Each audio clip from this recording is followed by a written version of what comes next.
JBN, we keep you informed. New curfew hours for 4 parishes. Residents of Kingston and St. Andrew, St. Catherine and Clarendon will be subjected to far more restrictive curfew hours as of Saturday, August 22. The curfew will begin at 7 each evening and will run until 5 the next morning and will remain in force until September 2, the day before the general elections. The development follows 2 consecutive days of recorded numbers of COVID-19 cases on the island, which has caused panic among Jamaicans both at home and overseas. Prime Minister Andrew Holness made the announcement of the revised hours during an emergency press conference at Jamaica House on Friday. The Cabinet's COVID committee met this morning following yesterday's record of 98 new cases and 1 death. This is what we have to do if we do not have consistent observation of the infection prevention and control measures, Holness said.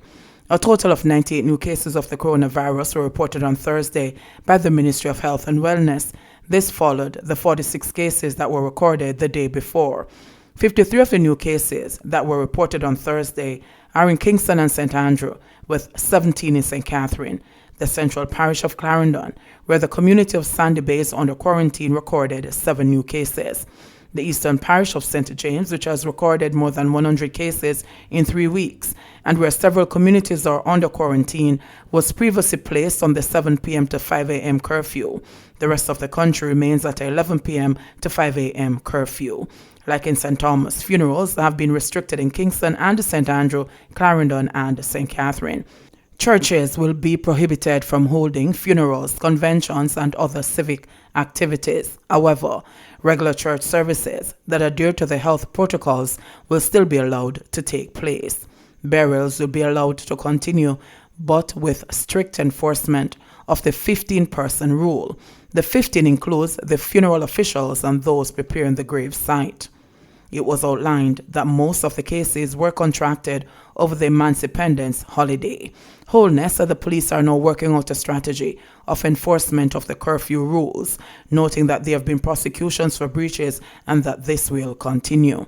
Meanwhile, Holness announced that political motorcades will now be prohibited, but drive-thrus will be allowed. However, this provision will be further reviewed. At the same time, the government is reviewing the date for the reopening of schools. However, a decision has not yet been made. Holness said local government minister Desmond McKenzie will also be looking at beaches, water parks, and other attractions within the 3 parishes to see if these facilities should be closed if they are in violation. Jamaican man sentenced to 5 years in Florida lottery scheme. A Jamaican man has been sentenced to 5 years and 6 months in federal prison in the U.S. for running a lottery scheme in Florida and his home country. A federal judge in Jacksonville sentenced Darrell Cleon Forbes, 27, earlier this week, according to court records. The court also ordered Forbes to forfeit US $2.4 million and to pay US $1.1 million in restitution. He pleaded guilty in November to conspiracy to commit wire fraud. From 2015 to 2017, Forbes and others operated a fraudulent sweepstakes scheme, prosecutors said. Forbes and his co-conspirators, posing as FBI and Department of Treasury officials, falsely informed the victims in the U.S.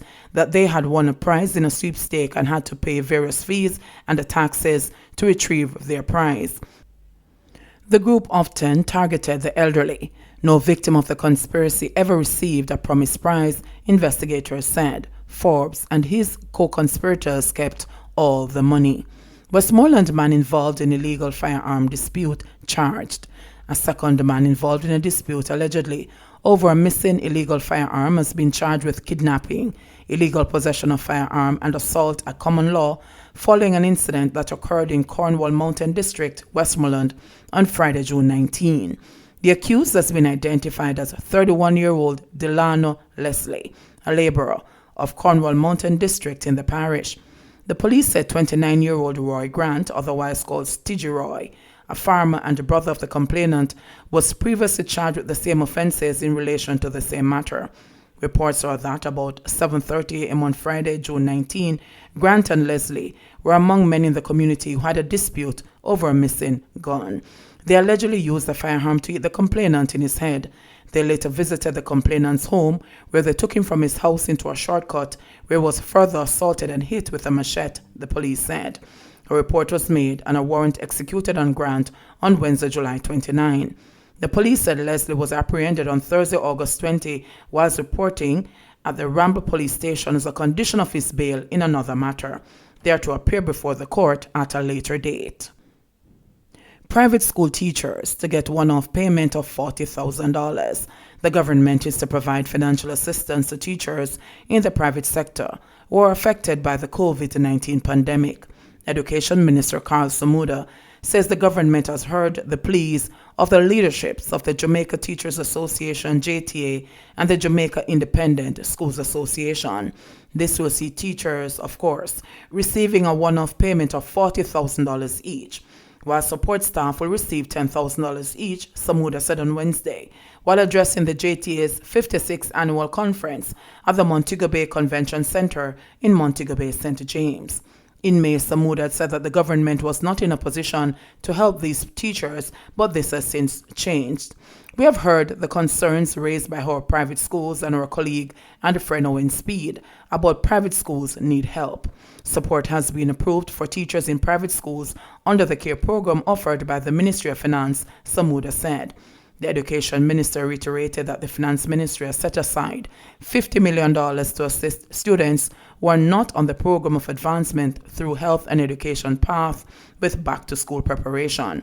It's not just the path students will benefit from back-to-school facilities, but also those non-path individuals who are in need, Samuda said.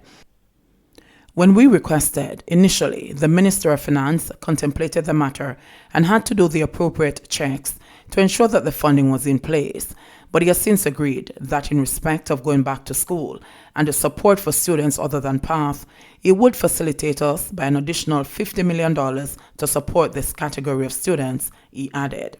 Brownsall gets new health center.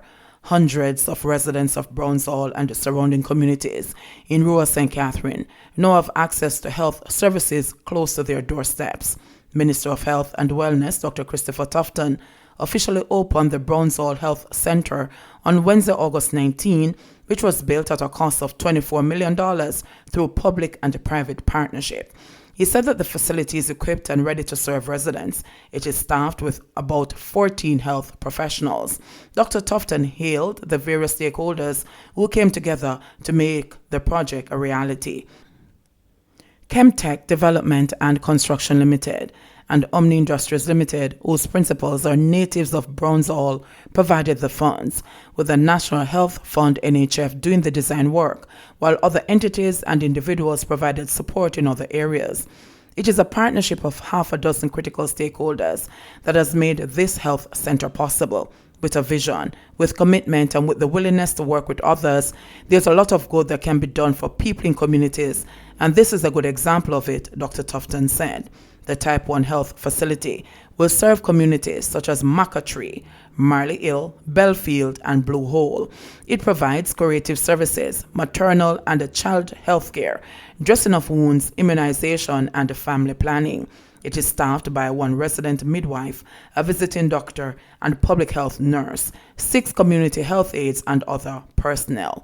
Regional Director of the Ministry, Maureen Golding, in her remarks said, "This facility is an important center and will have a far-reaching and tremendous impact on the health and wellness of the citizens in these environs." 4 men charged after lawmen find gun and ammo in car. The police have charged 4 men with illegal possession of firearm and ammunition following an incident that occurred at the intersection of Sunrise Crescent and Sunrise Drive, Kingston 19, on Thursday, August 13. They are 19-year-old Siobhan West of Linder Road, 27-year-old Sadisi Johnson, otherwise called TJ, of Sunrise Crescent, 29-year-old Nicosi McClarty, a taxi operator of Christopher Drive, and a 19-year-old Rakeem Walker, otherwise called Rajay, of Sunrise Crescent, all in Kingston. The police said that about 4:30 p.m., a team of officers was along Sunrise Crescent when a Nissan motorcar was observed driving in front of the service vehicle in a manner that aroused their suspicion. The vehicle was intercepted and the passengers were instructed to exit the vehicle. The passengers were all searched.